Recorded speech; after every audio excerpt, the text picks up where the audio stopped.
El mundo natural está lleno de los más increíbles materiales.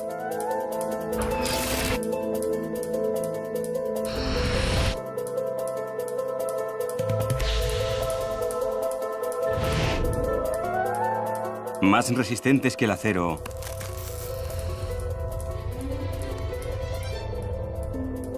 Y más finos que nuestras mejores ópticas. Y lo que resulta aún más extraordinario es cómo la naturaleza construye con esos materiales.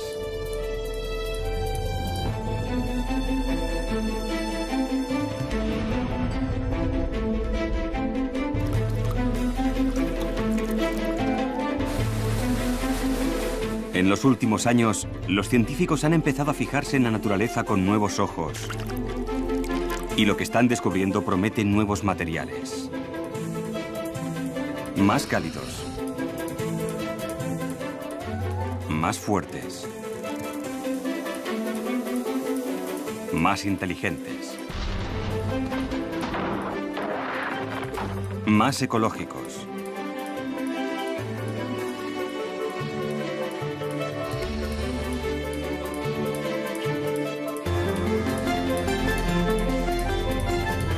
Y nuevas formas de construir la tecnología trabajando de la mano de la naturaleza para crear un nuevo e inesperado mundo.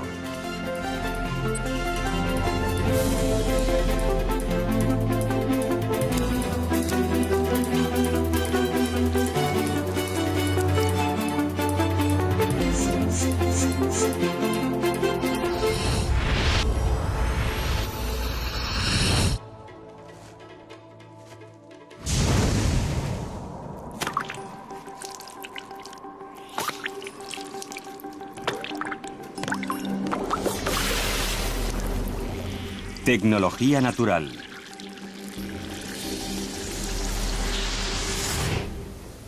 El mundo material. Durante miles de años, las personas han utilizado las materias primas de la naturaleza. Antaño recurríamos a ellos para nuestras casas, nuestra ropa, prácticamente para todo. Pero los humanos no son las únicas criaturas que emplean materiales de construcción naturales.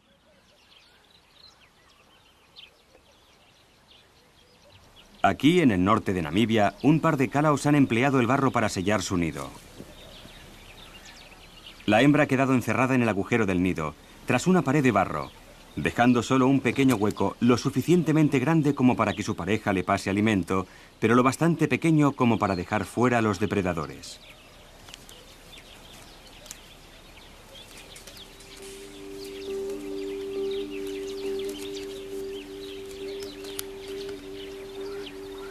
El barro es una opción muy popular a la hora de construir. De parte a parte de los trópicos, las colonias de termitas usan el barro para fabricar complejos nidos, algunos de 3 metros de altura, llenos de intrincados túneles y cámaras. Para crear estas extraordinarias estructuras, las termitas mezclan distintos tipos de barro para distintas tareas. El barro mezclado con saliva y heces se seca y crea un muro exterior tan sólido como el cemento.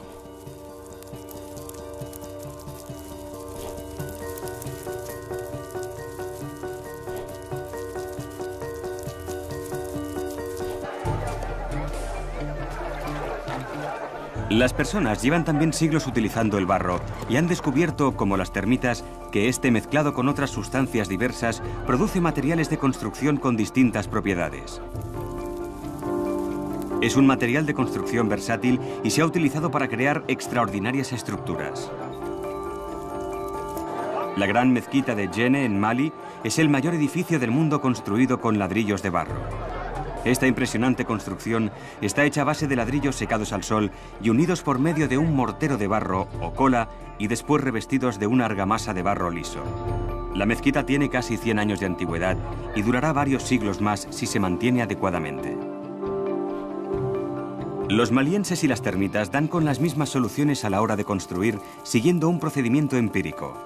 Pero cuando los científicos de la biomimética se fijan en los materiales naturales, esperan no limitarse a copiar a la naturaleza, sino entender los principios básicos que sustentan el éxito de esta y construir sobre esa base para inventar materiales totalmente nuevos.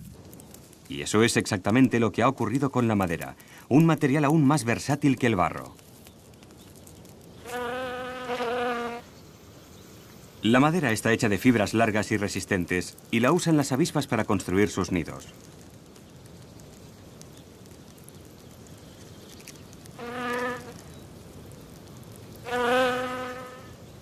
Masticada hasta obtener una pasta y mezclada con saliva, la convierten en una especie de cartón.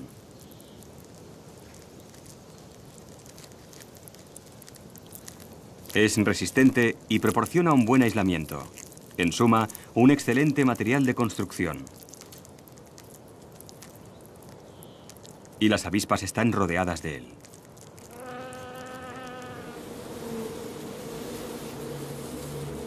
La madera está por todas partes, al alcance. Por eso ha sido tan útil para nosotros. Se ha usado para todo, desde monumentos de la Edad de Piedra hasta casas y puentes, pasando por carreteras y botes. No es de extrañar que la madera fuera la base de nuestro mundo.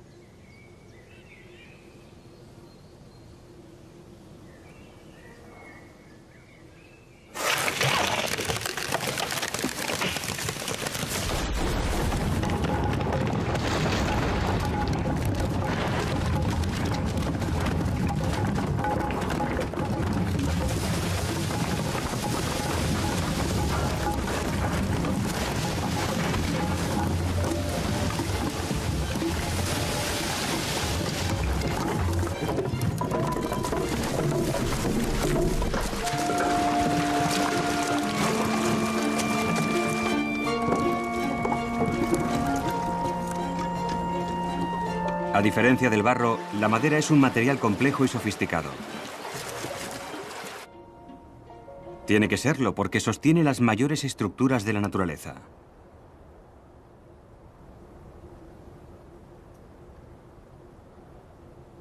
En las laderas de las montañas de Sierra Nevada, en California, se encuentran los mayores organismos que han vivido jamás.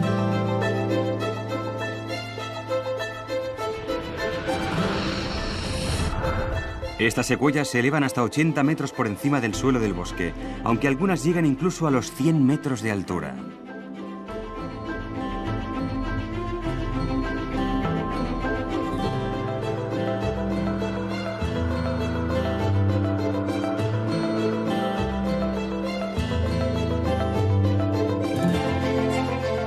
Estos inmensos árboles pesan unas 1.400 toneladas y cada uno contiene madera suficiente para construir 120 casas. Han tardado más de 2000 años en alcanzar este tamaño y eso solo es posible gracias a que la madera es un material extraordinario.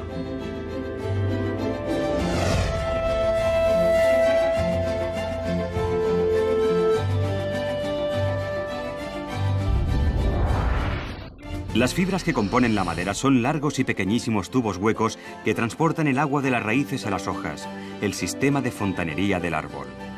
Enrolladas alrededor de los tubos, formando un dibujo helicoidal, hay minúsculas fibras de celulosa impregnadas de una especie de resina. Es esta combinación la que da a la madera tan extraordinarias propiedades. Dicha estructura hace, en particular, que la madera resulte muy resistente a la rotura, algo crucial para que un árbol no pierda sus ramas con cada tormenta.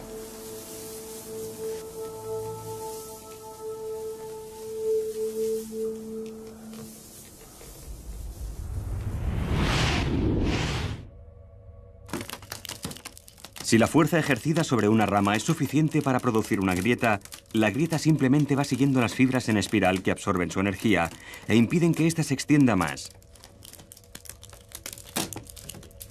Ello hace que la madera difícilmente se parta, y por eso hoy en día continuamos usándola como material de construcción.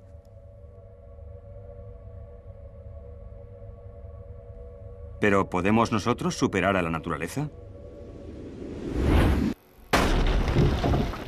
En la Universidad de Reading, en el Reino Unido, hay científicos que estudian en detalle las cualidades de la madera. Diferentes tipos de madera son sometidos a pruebas de destrucción. Impulsado por un sistema de aire a alta presión, una barra de metal se hace chocar contra un bloque de madera. Así los científicos identifican qué clases de madera son las más resistentes.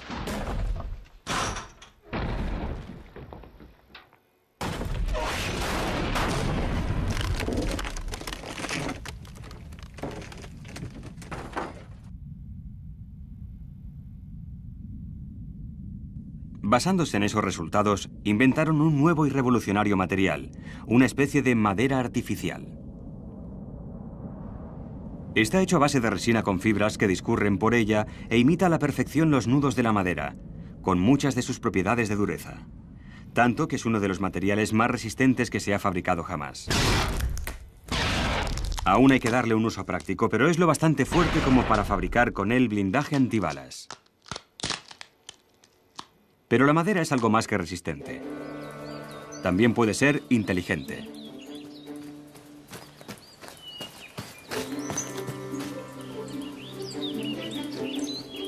Igual que la madera de los troncos de los árboles, las leñosas hojuelas de las piñas están hechas de fibras rígidas impregnadas de una sustancia resinosa. Pero dichas fibras están dispuestas en diferentes direcciones en las capas superior e inferior. Cuando las hojuelas se secan, la capa inferior se encoge más que la superior, lo que hace que la piña se abra y libere sus semillas.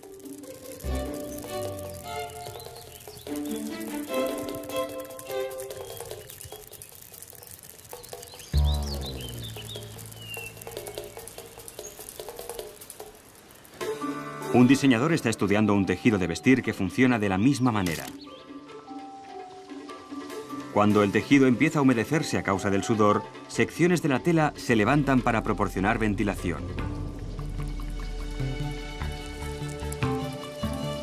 Esta es una auténtica manera de pensar biomimética, no limitarse a usar los materiales naturales, sino comprender cómo funcionan y aplicar el principio en otra parte.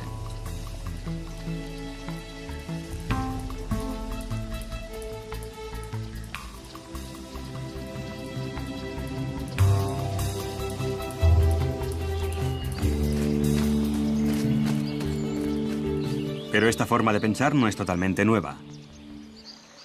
Los diseños naturales inspiraron algunos de los más importantes ejemplos de la arquitectura victoriana.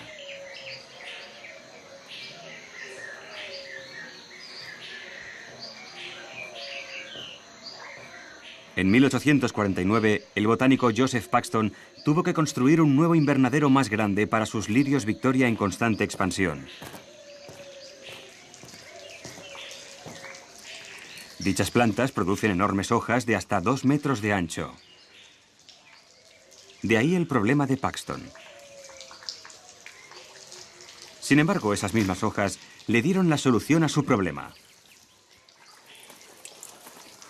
Están sustentadas por una compleja serie de caballetes y riostras, y Paxton vio que podía utilizar la misma disposición para sostener una gran estructura de tejado sobre su nuevo invernadero. Demostró lo fuertes que son esas hojas de una forma del todo inusual. Pueden hacer las veces de cuna para un bebé.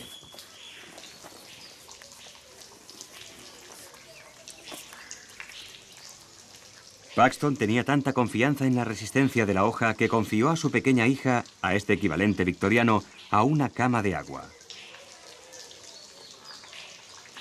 Y cuando alcanzan su tamaño completo, estas hojas pueden soportar incluso el peso de un adulto.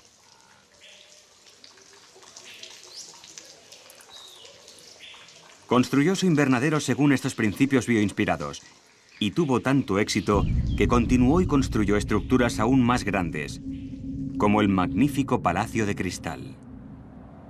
Edificado en Londres para la primera Exposición Universal de 1851, el Palacio de Cristal era una maravilla tecnológica de hierro y cristal de 33 metros de altura y que abarcaba unas 7 hectáreas. Y todo ello gracias a una planta de lo más recóndito de la selva tropical del Amazonas. Lo que demuestra el lirio es que no es solo el material empleado lo que lo hace resistente, sino que también son los detalles de cómo está construido. Y eso se cumple también con los materiales de los que están dotados los animales.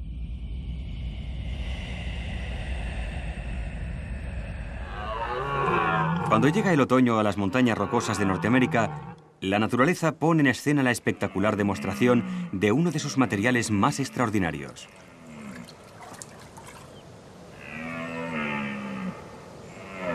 En esta época del año, los alces machos reúnen grupos de hembras dispuestas a parearse. Pero tienen que defender estos harenes de sus rivales.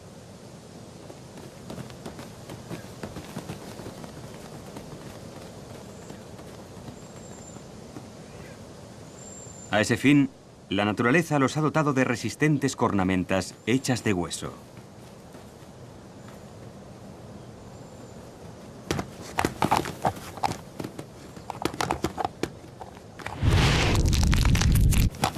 A pesar de los enérgicos combates, las astas raramente se rompen.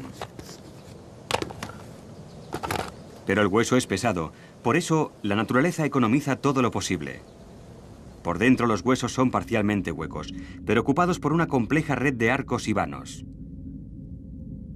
Esta hermosa estructura oculta es además una elegante obra de ingeniería.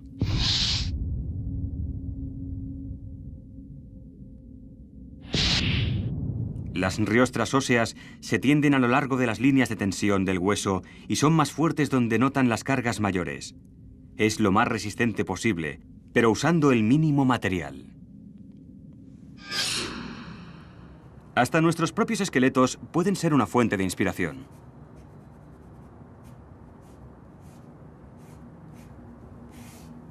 El hueso del muslo humano o fémur es especialmente elegante. La cabeza del hueso se proyecta hacia un lado, lo que significa que el peso del cuerpo tiene que desplazarse primero hacia los lados y después descender siguiendo la longitud del hueso. Las riostras de hueso forman arco de parte a parte de la cabeza del fémur, trasladando ese peso eficaz y a la vez económicamente.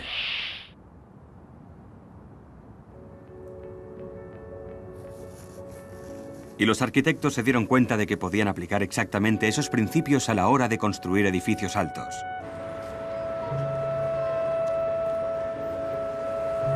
Y esos mismos principios fueron los que inspiraron una de las construcciones más famosas del mundo, la Torre Eiffel.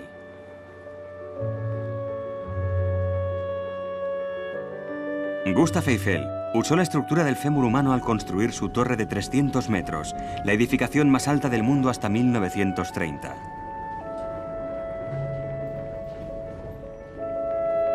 Como la curva en la cabeza del fémur, las famosas curvas de hierro de la Torre Eiffel están soportadas por un enrejado de riostras de metal y vigas que desplazan el peso de la torre hacia los lados y hacia el suelo, con la misma elegancia que las riostras internas del hueso.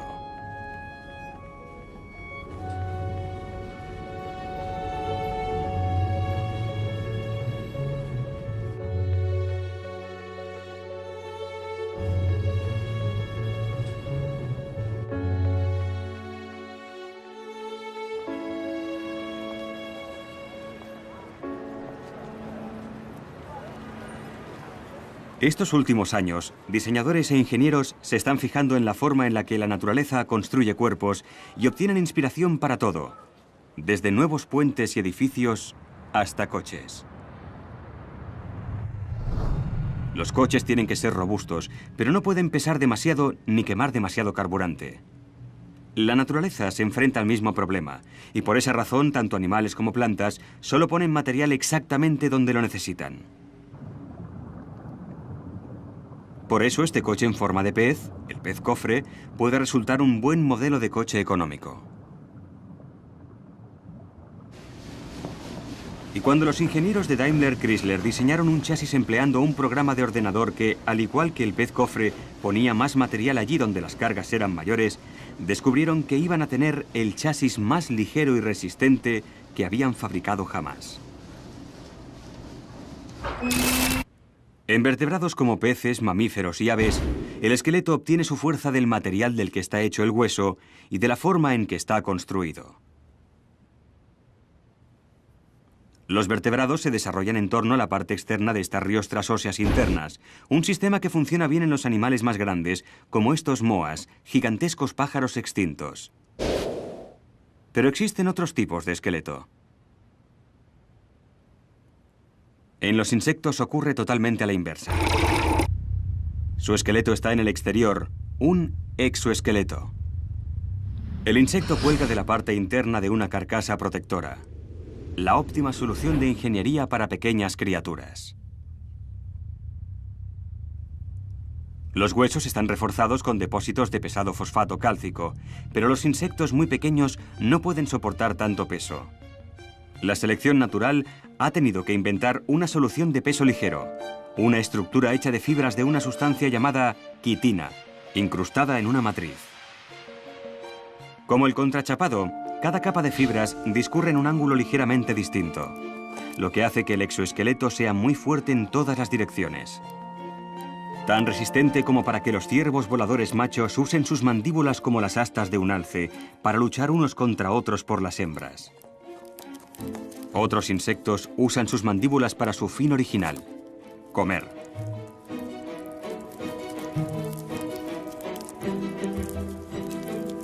Las langostas comen hierba, mucha hierba.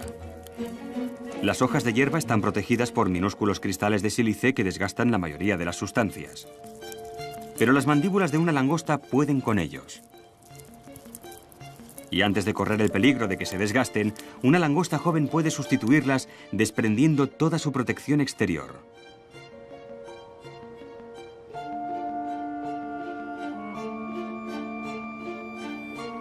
La cutícula de los insectos es algo extraordinario. ¿Y qué podemos hacer con ella? En primer lugar, necesitamos más de lo que podemos obtener de los minúsculos insectos. Pero en la costa oriental de Norteamérica, inmensas reservas de quitina salen reptando del agua para llegar a la playa todas las primaveras.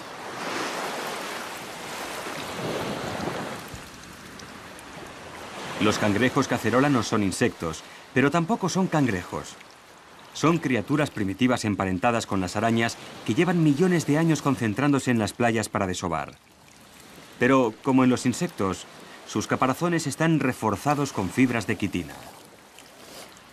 Eran cazados por sus caparazones, pero la sobrecaptura ha reducido su población. Una forma nada buena de trabajar codo a codo con la naturaleza. Afortunadamente, el litoral oriental de los Estados Unidos ofrece otra fuente abundante de quitina. Y en su mayor parte va a ser desechada.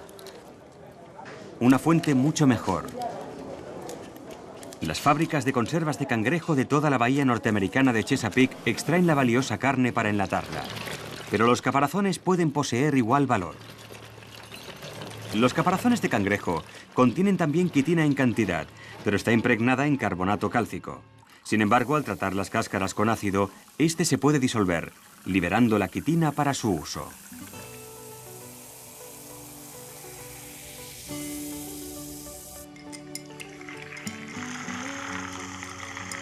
Purificando la quitina y alterando químicamente las fibras, puede elaborarse una sustancia llamada quitosán.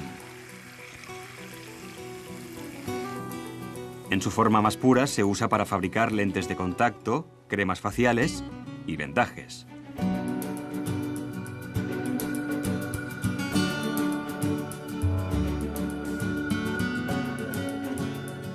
Pero el quitosán también puede desempeñar muchas de las funciones del plástico.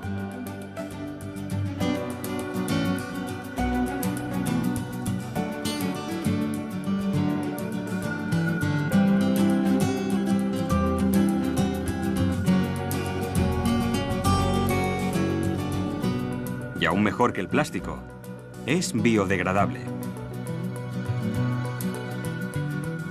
Pero prensar esta asombrosa sustancia y convertirla en un bioplástico quizá no sea la mejor forma de explotar su potencial. El exoesqueleto de un insecto es una maravilla de la microingeniería y posee una versatilidad casi infinita. Puede configurarse para parecer una hoja, viva o muerta, con una asombrosa precisión.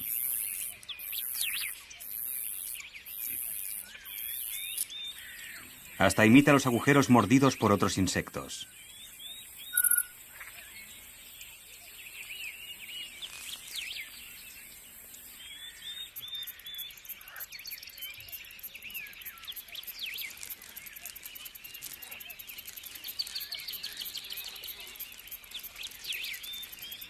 El nivel de detalle es extraordinario.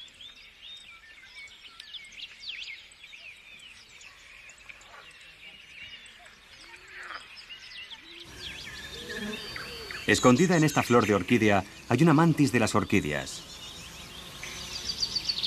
Su cuerpo y patas están esculpidas y coloreadas para coincidir exactamente con los pétalos de esa flor. Resulta prácticamente invisible para sus depredadores y para su presa.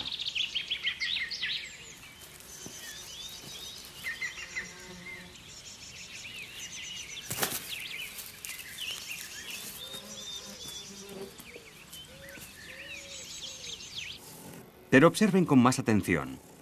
El blindaje del cuerpo del insecto es aún más asombroso, moldeado y configurado con microscópica precisión para adoptar una inmensa variedad de formas. Y eso no es lo único a admirar. Cada uno de esos microscópicos paisajes tiene una misión que cumplir. Estas pequeñísimas protuberancias cubren el cuerpo del escarabajo que vive en el desierto de Namibia. En este reseco desierto casi nunca llueve. Y sin embargo, los escarabajos parecen prosperar aquí. Su única fuente de agua es la niebla que llega desde el océano todas las mañanas. Y los escarabajos empiezan cada día subiéndose a lo alto de una duna, donde pueden interceptar la niebla que llega traída por el viento.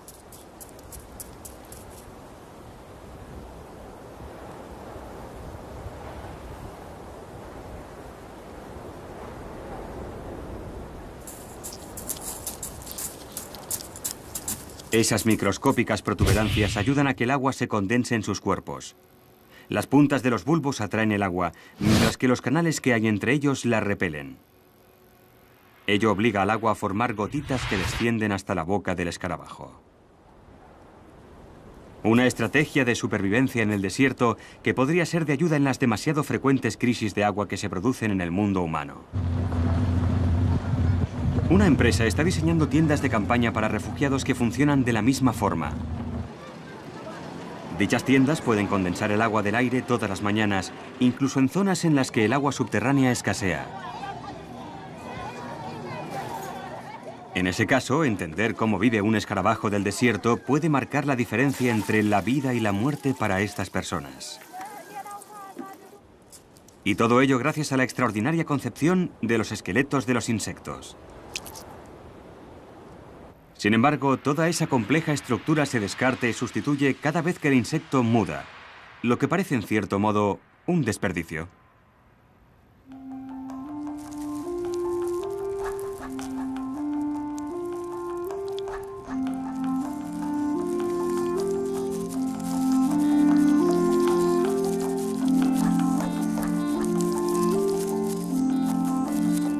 Los insectos pueden permitírselo porque la disposición de las fibras de quitina es autoensamblada. Cuando los componentes adecuados se juntan en la dirección adecuada, el exoesqueleto se monta solo. Y esa especie de proceso de autoensamblaje es muy interesante para los ingenieros biomiméticos. Los cristales son un sencillo ejemplo de estructuras autoensambladas. La forma definitiva de un cristal no se debe a un elegante diseño de conjunto. Se produce porque los átomos o moléculas se juntan de forma natural en un enrejado que, a medida que crece, va originando estas formas conocidas. Las moléculas más complejas pueden reunirse formando formas más complejas. Si pudiéramos controlar el modo en que las partes integrantes de un material interactúan, podríamos mezclarlas, acomodarnos y observar cómo los más complejos materiales de diseño se construyen solos. ¿Imposible? La naturaleza lo hace constantemente. Un impresionante ejemplo puede verse frente a las costas de California. Aquí, las nutrias de mar parecen llevar una idílica vida, flotando sobre las suaves ondulaciones del océano.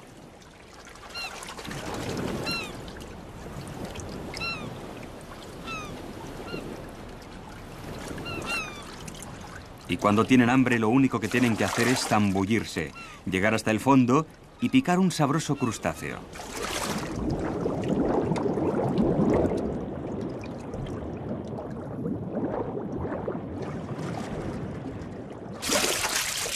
Pero no es tan sencillo. Los crustáceos tienen conchas duras, tan duras que las nutrias de mar tienen que recurrir a un inteligente truco. Machacan la almeja sobre una piedra que mantienen en equilibrio sobre el pecho y al final obtienen su recompensa.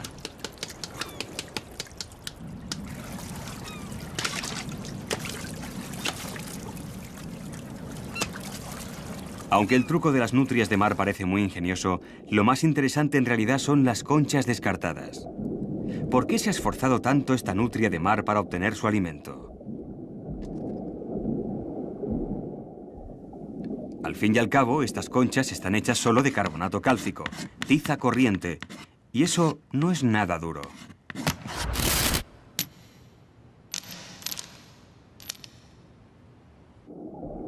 El secreto es cómo los moluscos disponen los cristales de carbonato cálcico.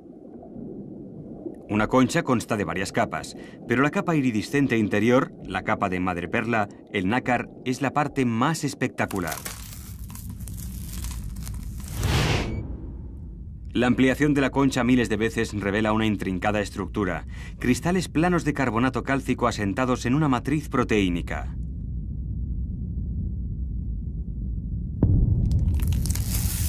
Si un cristal se agrieta, esa fisura sencillamente penetra en la proteína, que se dilata, absorbiendo la energía. A la larga, la matriz de proteína absorberá toda la energía de la fisura y la detendrá. Pero la proteína hace algo más que impedir que las fisuras se extiendan. Es responsable de la forma precisa en la que los cristales están dispuestos. Cuando el molusco desarrolla su concha, segrega estas proteínas que forman una capa sobre su cuerpo. Cuando el carbonato cálcico, al segregarse, penetra en esta capa, las proteínas hacen que cristalice en la forma precisa para formar el nácar. El nácar es como una cerámica, una estructura resistente no metálica constituida por pequeñísimos cristales. Los humanos han fabricado su propia cerámica durante miles de años. La alfarería, por ejemplo, es también una cerámica. Y aparte de las vasijas, ahora usamos la cerámica para piezas de motores e incluso como blindaje para tanques. Pero cuando nosotros fabricamos cerámica, tenemos que calentarla quizás hasta 1400 grados centígrados. La naturaleza fabrica su cerámica a temperatura marina. Y lo que puede hacer es verdaderamente espectacular.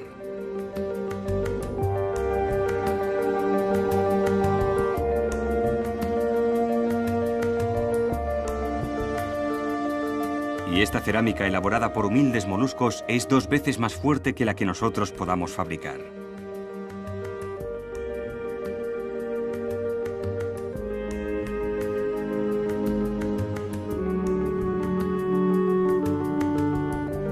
Esa extravagancia natural dio a los científicos la idea de aislar las proteínas responsables de organizar el modo en el que el nácar se dispone.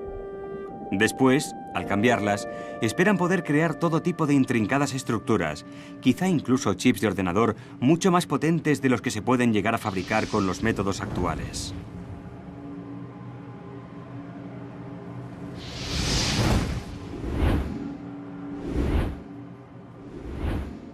En el frío glacial del Alto Ártico, no es fuerza sino calor lo que se necesita. Los osos polares se encuentran a gusto hasta en temperaturas inferiores a 0. Vistas con una cámara de infrarrojos, las zonas más luminosas son las que pierden calor, que en el caso del oso polar es principalmente el hocico.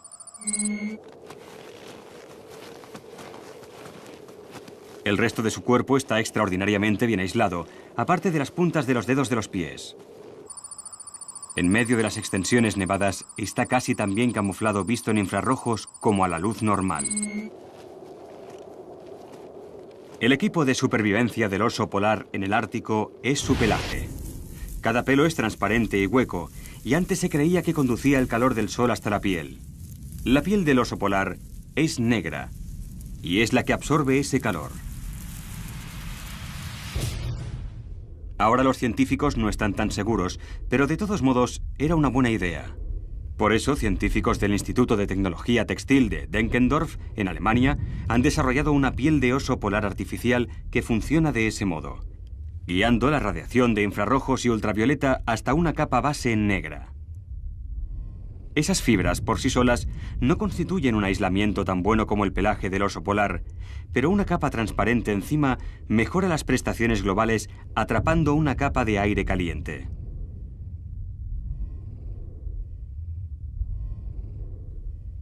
Envolviendo un recipiente con agua, este material puede calentar el agua solo conduciendo el calor solar, aunque ahora no parezca que es así, como los osos polares lo hacen.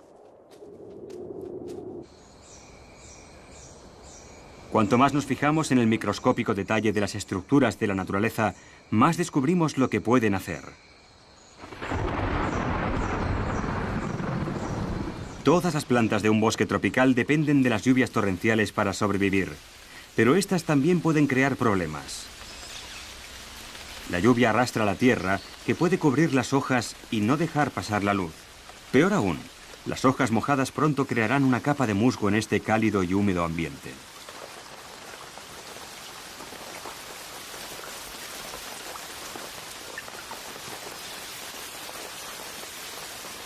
Algunas plantas de la selva tropical tienen puntas goteadoras, concebidas para drenar el agua de la hoja.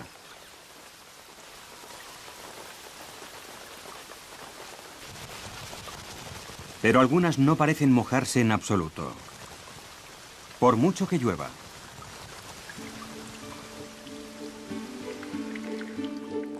Esta es la más espectacular, una hoja de loto. Ralentizando la imagen más de 100 veces, resulta evidente que el agua solo rebota en la hoja. El agua no puede dispersarse y mojar la hoja, sino que adopta la forma de gotitas que van rebotando por la hoja hasta que caen.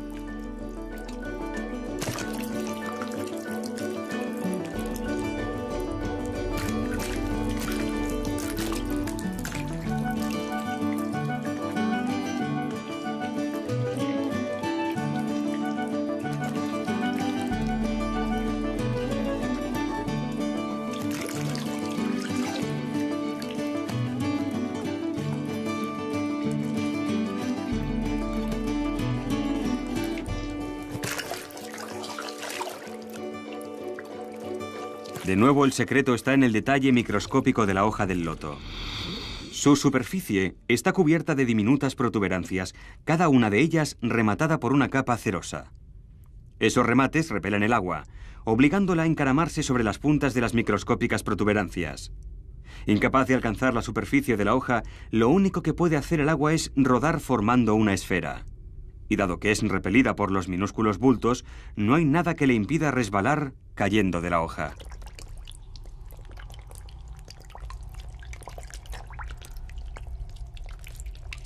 Y aún más impresionante, las gotas de agua recogen las partículas de tierra de la superficie de la hoja y las arrastran consigo. Por eso las hojas de loto están siempre inmaculadamente limpias, motivo por lo cual son símbolo de pureza en las religiones orientales.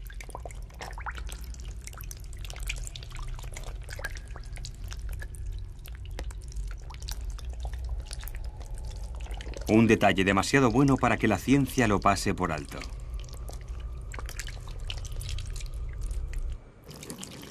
Este tejido posee todas las cualidades de una hoja de loto para repeler el agua.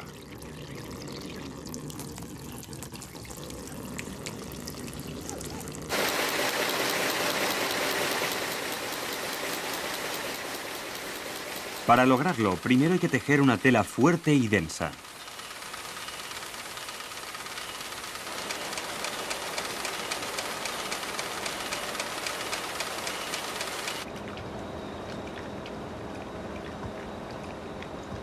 La tela se pasa después por una máquina que la recubre de una sustancia que sigue siendo un secreto muy bien guardado.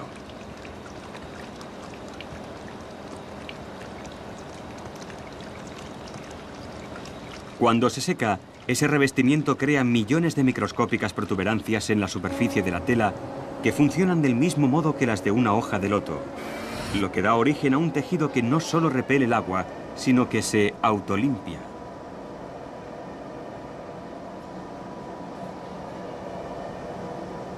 Y ya existe una pintura que se autolimpia basada en el mismo principio. La pintura corriente se ensucia enseguida. En cambio, la suciedad y el agua se deslizan sobre esta nueva pintura llamada Lotusan sin impregnarla.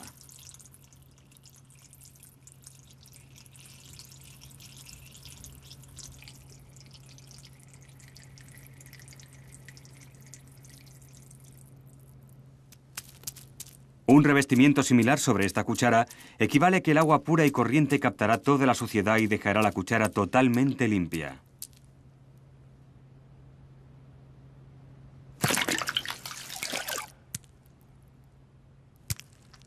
Esta superficie, desarrollada en la Universidad de Bonn, en Alemania, repele incluso algo tan viscoso como la miel que se escapa como el agua.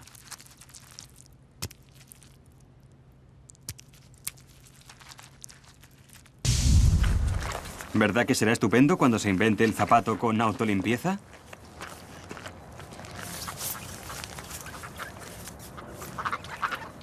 Repeler el agua es la clave para una buena impermeabilidad, y tanto las personas como la naturaleza han inventado muchas formas de lograrlo.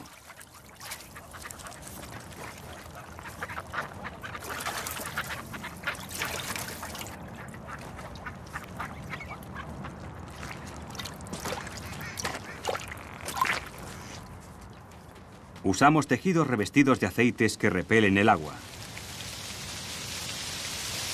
Y muchas aves hacen lo mismo.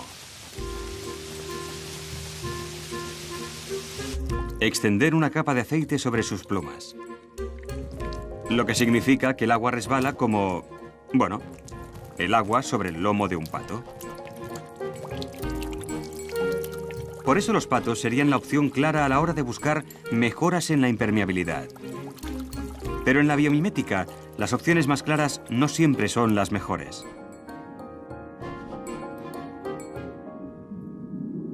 Escondida bajo la superficie de un arroyo sudamericano, una rara araña posee una novedosa forma de impermeabilizarse. Estas arañas cazan pequeños peces en arroyos de montaña y, bajo el agua, atrapan una capa plateada de aire alrededor de sus cuerpos.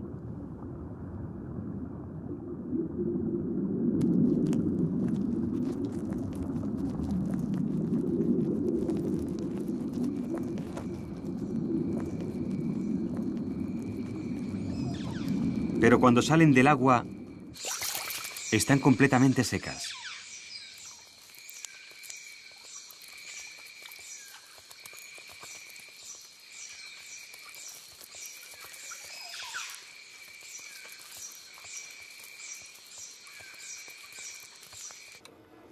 Investigadores de la Universidad de Bonn, en Alemania, intentan desvelar los secretos de esta araña. Estas arañas están cubiertas de púas, y resulta que la separación y la disposición tridimensional de dichas púas son críticas a la hora de proporcionar a la araña su revestimiento extremadamente impermeable. Los científicos de aquí han medido la separación exacta de esos pelos, además de estudiar la intrincada arquitectura microscópica de cada uno de esos pelos.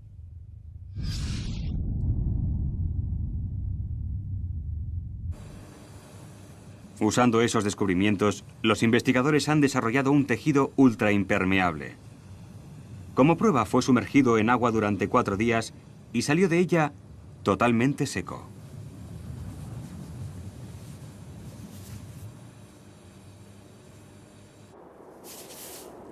Desde luego, permanecer seco no es un problema al que deba enfrentarse el pez de arena. Este lagarto vive en las partes más inhóspitas de los desiertos del norte de África y Oriente Medio, donde solo hay dunas desnudas.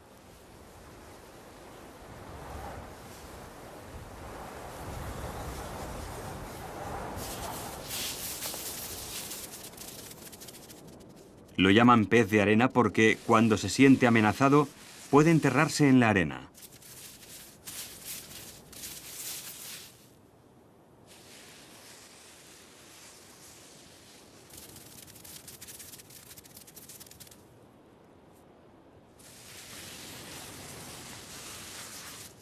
Puede nadar sin esfuerzo por las dunas como si fueran de agua, cosa que sorprende porque desplazarse por la arena tendría que requerir más esfuerzo que hacerlo por el agua.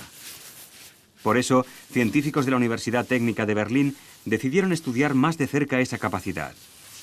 Descubrieron que la piel del pez de arena tenía una fricción más baja que el cristal o incluso el acero pulido. La arena simplemente le resbala. Y no resulta nada evidente cómo realiza su truco. La cabeza en forma de pala, desde luego, ayuda, pero su habilidad para nadar en la arena parece estribar principalmente en su extraordinaria piel. Al ampliarla más de 25.000 veces aparecen, bordeando cada escama, una serie de diminutas púas que miden solo escasas millonésimas de milímetro de longitud. De algún modo, esas estructuras deben reducir la fricción entre los granos de arena y la piel, aunque aún no está muy claro cómo. Y algo aún más raro, esas minúsculas estructuras no parecen sufrir desgaste con la arena. Una posibilidad es que las púas sean conductoras de electricidad estática, impidiendo que el eslizón se cargue al rozar los granos de arena, y por lo tanto impidan que dichos granos se le peguen a la piel. Las microestructuras de la naturaleza pueden guardar los secretos de una mejor impermeabilidad o de las superficies no adherentes, pero también pueden guardar los secretos de la próxima generación de ordenadores. Una nueva revolución de la información. Una historia que empieza con una espectacular mariposa del bosque pluvial.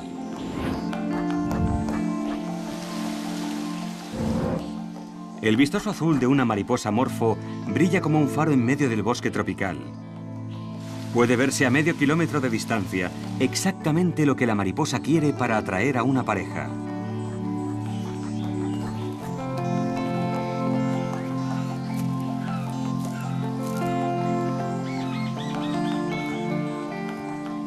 Pero las alas de estas mariposas no contienen pigmentos. Producen color de la misma forma en que lo hacen las pompas de jabón.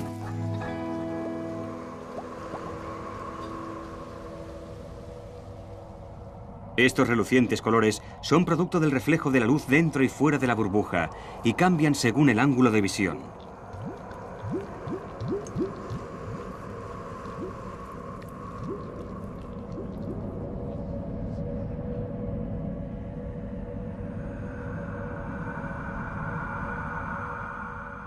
Pero el color de un amorfo es mucho más intenso que el de una pompa de jabón. Y el motivo reside en la microarquitectura de todas y cada una de las diminutas escamas de las alas. La morfo usa esos colores para exhibirse, para hacerse conspicua, y desde luego los científicos se han fijado en ella. En la Universidad de Exeter, en el Reino Unido, han examinado la microarquitectura de la morfo hasta en su más mínimo detalle.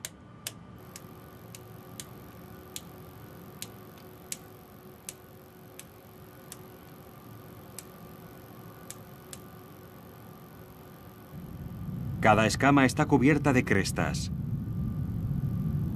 Y cada cresta está compuesta por capas de cutícula. Dichas capas están separadas por una distancia que es la misma que la longitud de onda de la luz azul.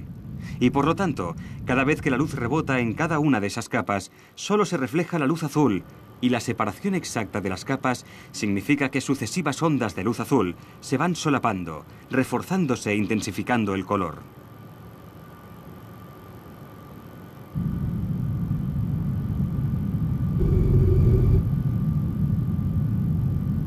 Para que resulte más sencillo ver lo que sucede, los científicos de Exeter construyeron después un modelo de dicha estructura que funciona a base de microondas que poseen muchas más longitud de onda que la luz.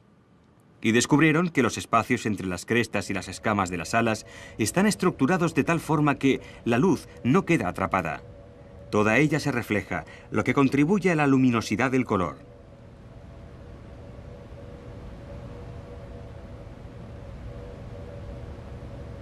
Cuesta creer que no hay ni una sola molécula de pigmento en esas escamas.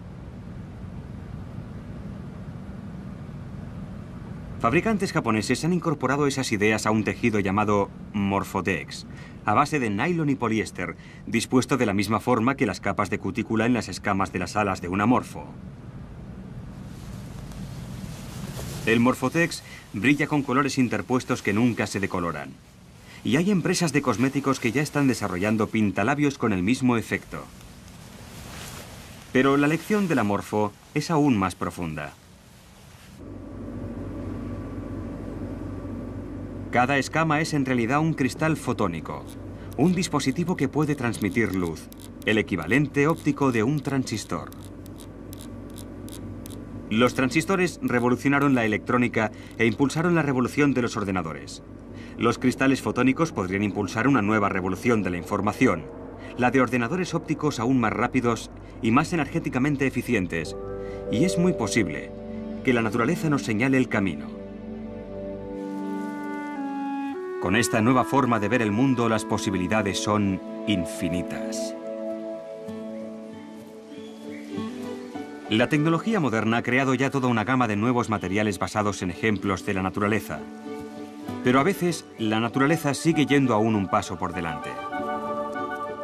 La seda de las arañas es un extraordinario material en comparación más fuerte que el acero, pero además altamente elástica.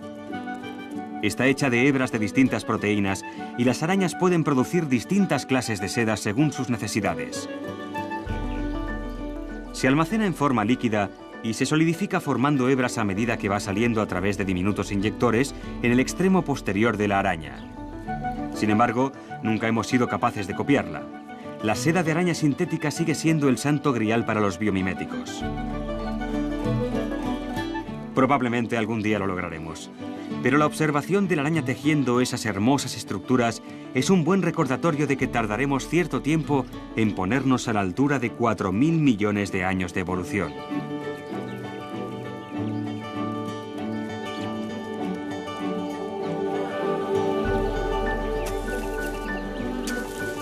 El mundo natural está construido sobre la base de extraordinarios materiales, pero las estructuras que la naturaleza produce con esos materiales son igualmente interesantes.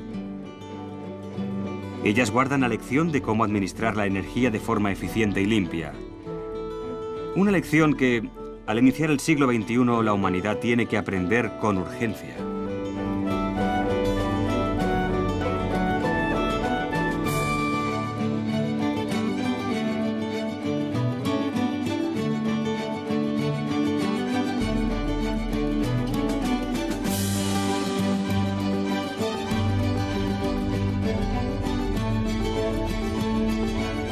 En el próximo programa veremos cómo el uso que hace la naturaleza de la energía puede ofrecer vías para resolver nuestra crisis energética y cómo sistemas informáticos más sofisticados de lo que jamás habríamos imaginado dan a nuestra revolución de los ordenadores nuevos e inesperados rumbos.